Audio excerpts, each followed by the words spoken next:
Okay, so if you already seen part 1, this is part 2. And at this point, I had already packed everything up nicely from the first pool. I was getting it ready to go drop off to a friend.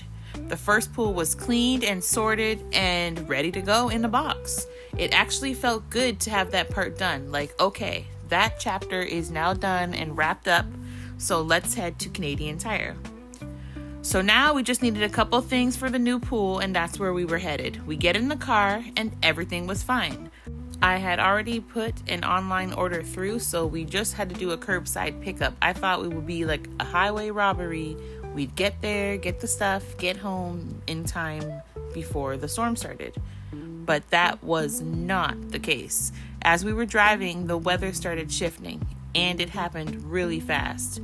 You know when the sky just suddenly changes and you can feel it before it even hits? That's exactly what it felt like. By the time we were on the road, the wind got so strong the car actually started rocking. I could barely see through the windshield on the way home, like the visibility completely was gone, and I had to pull over. And I never have to pull over during a storm. It just wasn't safe to keep driving. It was one of those storms that just comes out of nowhere and takes over everything.